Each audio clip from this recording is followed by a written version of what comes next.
بیوی کا بیماری کا خرچہ کس پر ہے؟ دیکھو اگر بیماری کا خرچہ فقہا لکھتے ہیں کہ بیوی کا خرچہ شوہر کے ذمے نہیں ہے. لوگ اس بات کو بڑا نیگیٹو، اور اس پر پوری امت کا اجماع ہے، جتنے فقہا ہیں سب یہ لکھ رہے ہیں کہ بیوی بیمار ہو جائے تو شوہر کے ذمے اس کا علاج کا خرچہ نہیں ہے. یوں سمجھ لیں کہ اجماعی مسئلہ ہی ہے، لیکن اس کا مطلب وہ نہیں ہے جو سمجھا جاتا ہے. دیکھو فقہا لا کو اور قانون کو بیان کرتے ہیں، جو ضابطے کا قانون ہے نا. ایسے تو بیوی کے ذمے بھی بہت سارے کام ہیں جو ہم نے سوسائٹی نے ڈالے ہوئے، مگر قانوناً وہ اس کے ذمے نہیں ہے. نکاح کا جو ایگریمنٹ ہوتا ہے نا، اس ایگریمنٹ کی بیس یہ ہے کہ عورت آپ کو اولاد دے گی، آپ کو برائی سے بچانے کے لیے حلال تسکین کا راستہ دے گی، اور آپ بھی بیوی کو اولاد دیں گے اور دونوں مل کے اولاد کو پالیں گے. بنیادی جو نکاح کا ایگریمنٹ ہے یہ اس کے لیے ہے. باقی ساری چیزیں کہ وہ کھانا پکا کے دے گی، وہ آپ کے ابا کی خدمت کرے، یہ سب چیزیں اخلاقیات میں آتی ہیں، اور یہ اخلاقی پابندیاں عورت پر لازم ہیں. لیکن اخلاقیات میں وہاں آئیں گی جہاں عرف ہو، کیونکہ قرآن کہہ رہا ہے عاشروہن بالمعروف، عرف کے مطابق ان کے ساتھ چلو. تو ان کو جو ہے نا ان کو ڈیفائن کرے گا عرف. تبھی حضرات فقہاء نے لکھا ہے کہ جو عورت اپنے گھر میں کام کاج کی عادی نہیں ہے، اتنا بڑا مالدار گھرانہ ہے کہ ان گھروں میں نوکر رکھے جاتے ہیں، ان گھر کی عورتیں نہ روٹی پکاتی ہیں نہ پوچھے لگاتی ہیں. بعض ایسے اس گھر کی عورت سے جب آپ شادی کریں گے تو آپ اس سے روٹیاں نہیں پکوا سکتے، کیونکہ یہ اس کے اسٹینڈرڈ کی کیا ہے، خلاف ہے. لیکن ایک ایسے گھرانے میں آپ نے شادی کی جہاں وہ عورت وہ خود کام کرتی تھی، ان کے گھر نوکر چاکر نہیں ہوتے، کھانا خود پکاتی تھی، تو جب وہ آپ کے گھر میں رخصت ہو کر آئے گی تو اس کی اخلاقی ذمہ داری ہوگی کہ وہ آپ کی خدمت کرے، کھانا پکائے. تو یہ اخلاقیات ہیں، اور اتنی ہے کہ اگر وہ نہیں کرتی تو اس کو تانا بھی دیا جا سکتا ہے. سمجھ میں آ رہی ہے بات؟ لیکن اگر آپ نے اسٹینڈرڈ اوپر ہے تو پھر اس اسٹینڈرڈ میں نہیں ہے. تو بیسک نکاح میں خدمت نہیں ہے. نکاح کی بیسک یہ کہ آپ کو ایک شریک حیات مل گیا جو دونوں مل کے آگے اولاد کو پالیں گے. اب نکاح میں یہ والا کانسیپٹ ختم ہو گیا ہے جو اصل تھا. بچے تو پیدا ہو ہی نہیں رہے، باقی سارے اطرم پٹرم ایک دوسرے کے کھوپڑی پہ ڈال دیے، بہت ساری چیزیں ڈال دی ایک دوسرے کے ذمہ نا. جو اصل تھا وہ تو مارکیٹ سے کیا ہو گیا، شارٹ ہو گیا.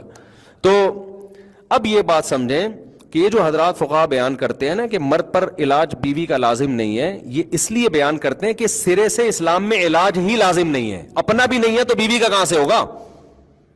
مثال کے طور پر آپ بیمار ہو گئے، بخار ہو رہا ہے، تو کوئی مفتی نہیں کہے گا کہ پیناڈول کھانا شرعن آپ پر واجب ہے. کوئی کہے گا؟ واجب نہیں ہے. ہاں احتیاط واجب ہے. بخار ہو گیا، آپ ٹھنڈ میں بنیان پہن کے بیٹھ گئے، مر جاؤ گے، خودکشی کا گناہ ہوگا. تو پرہیز واجب ہے، علاج سنت ہے، واجب نہیں ہے. آئی بات سمجھ میں؟ لیکن کیا یہ مسئلہ سن کے کوئی آدمی فنٹر بن سکتا ہے کہ بخار ہو رہا ہے تو چونکہ مجھ پر 2 گولی پیناڈول کھانا واجب نہیں ہے لہذا میں تھر تھر کانپتا رہوں گا اور کمبل لے کے اپنا بخار کم کرنے کی کوشش کروں گا، جیسے پرانے زمانے میں لوگ کیا کر. پرانے زمانے میں ہوتا 6 کمبلوں میں لپیٹ دو، پسینہ نکلے گا تو بخار کیا ہو جائے گا، ختم. فوراً کہے گا ابے 2 گولی میں کتنا خرچہ جا رہا ہے، کھا یار. تو اسی طرح جب بیگم بیمار ہو گئی ہے تو جیسے آپ خود 2 گولی پیناڈول کی کھاتے ہو تو سوال پیدا ہوتا ہے جب یہ کماتی بھی نہیں ہے، ہاؤس وائف ہے، اس کے پاس پیسہ بھی نہیں ہے، تو کیوں ظالم آدمی ہے تو پڑوس میں کوئی تڑپ رہا ہو تو آدمی کہتا ہے اس کو جا کے ٹیکا لگا دے، یہ تیری بیوی ہے، تیرے بچوں کو پالے گی. تو اتنا تو اخلاقیات کا تقاضا ہے نا کہ علاج کون کرائے، نہ تو اس کو جاب کرنے دے رہا ہے تو اور نہ خود علاج کر رہا ہے. تو یہ انتہائی درجے کی غیر اخلاقی حرکت ہے. فقہا نے لا اور قانون بیان کیا ہے، لیکن یہ نہیں وہ جو بیان کر رہے وہ بھی اپنی بیویوں کا علاج خود ہی کیا کرتے تھے. تو یہ اخلاقیات کا تقاضا ہے. اس کی اور آسان مثال دوں، جب آپ بس میں یہاں سے لانڈھی جا رہے ہو، سیٹ کے پیسے آپ نے دیے، W11 میں آپ بیٹھ گئے، کوئی بوڑھا آدمی آیا تو آپ اس کے لیے جگہ چھوڑتے ہو کہ نہیں چھوڑتے؟ آپ کہہ رہے چونکہ سیٹ کے پیسے میں نے دیے ہیں، لانڈھی تک کا سفر ہے، آدھے گھنٹے کا سفر ہے، میں بیٹھ کے سفر کروں گا، یہ بوڑھا کانپتا رہی ہوں. تو لا تو یہی کہہ رہے کہ سیٹ آپ کی ہے، تبھی وہ بوڑھا آپ کے خلاف کورٹ میں کیس نہیں کر سکتا. کورٹ میں جائے گا کہ اس نے مجھے جگہ نہیں دی، کورٹ کوئی سزا نہیں دے گی. جج ہو سکتا ہے ڈانٹ لگا دے کہ تو شرم نہیں، اپنے باپ کے عمر کا آدمی تھا، اس کو تو نے عزت نہیں دی. یہ تو کرے گا، کیس نہیں ہوگا. تو یہاں بھی یہی ہے کہ آپ نے بیوی کا علاج نہیں کیا تو بیوی کورٹ میں جا کے کیس نہیں کر سکتی کہ مجھے علاج کے پیسے نہیں دے رہا. قانون نہیں. اخلاقیات کا تقاضا یہ کہ جیسے وہ بوڑھے کو آپ سیٹ دیتے ہیں کہ بھائی لانڈھی اترنا ہے نا تو میں تو کھڑے ہو کے جا سکتا ہوں, یہ بیچارہ کہاں جائے گا یار. تو نہیں دیں گے تو تانے بھی سننے کو ملیں گے, صلواتیں بھی سننے کو ملیں گی. اب آپ کو صلواتیں سن رہی ہیں, آپ پاکستان کا لا سننے کو مل رہی ہیں, آپ لا وکیل کی کتاب لے کے بیٹھے ہوئے ہو, لا میں کہیں نہیں لکھا کہ جی بوڑھے آدمی کو سیٹ دیں آپ. تو یہاں بھی ایسا ہی ہے کہ لا یہ نہیں ہے کہ آپ شریعت کا لا کہ آپ بیوی کا لازمی علاج بھی کرائیں, لیکن یہ اخلاقیات میں داخل ہے. اور جو لوگ کہتے ہیں نا کہ ہم پر بیوی کا علاج واجب نہیں ہے, تو اپنے دامادوں کو پرچی میں لکھ کے دے دیا کرو کہ میری بیٹی جب بیمار ہوگی تو آپ پر اس کا علاج لازم. کیا خیال ہے؟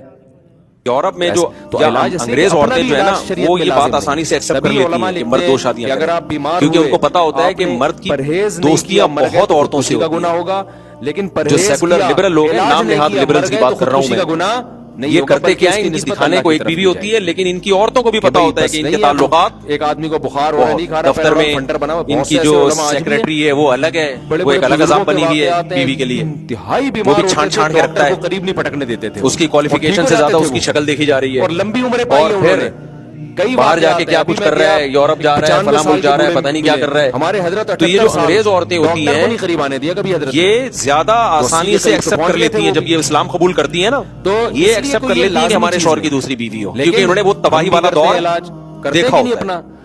تو سنت ہے, وہ دور انہوں نے دیکھا وسلم نے بھی علاج کیا, تو ہماری عورتوں کو نے کیونکہ دیکھا نہیں ہے نا, وہ جو کر لو ان کو اس لیے اسلام کی قدر نہیں ہے. اب اس قانون کا فائدہ یہ تو اللہ نے کیا فرمایا بھائی, اللہ نے فرمایا الا علی ازواجہم, مسلمان مرد کے پاس اپنی زوجہ کے علاوہ کوئی آپشن نہیں ہے, تو پھر آپ کی اخلاقی ذمہ داری بھی نہیں ہے, پھر وہ خود کرائے اپنا. طارق صاحب بہت نیک, پھر بھی آپ کرا دیں تو یہ غریبی در غریبی ہے. اور ہماری سوسائٹی میں الحمدللہ مردوں میں خیر اتنی غالب ہے کہ بیوی کے پاس پیسہ ہوتا بھی ہے تو بھی الحمدللہ شوہر اپنے خرچے پہ علاج کرا رہا ہوتا ہے. یہ ہماری سوسائٹی کا ایک بہت پازیٹیو پہلو ہے جس کی خواتین کو قدر کرنی چاہیے. گوروں میں یہ چیزیں بالکل نہیں ہیں. دیکھو نان نفقہ تو شوہر پر لازم ہے, چاہے بیوی مالدار ہو یا جوانی میں ہم ان کے ایک عورت کی تنخواہ 10 لاکھ روپے ہے, پھر بھی روٹی پانی گیس بجلی کا بل کون دے گا؟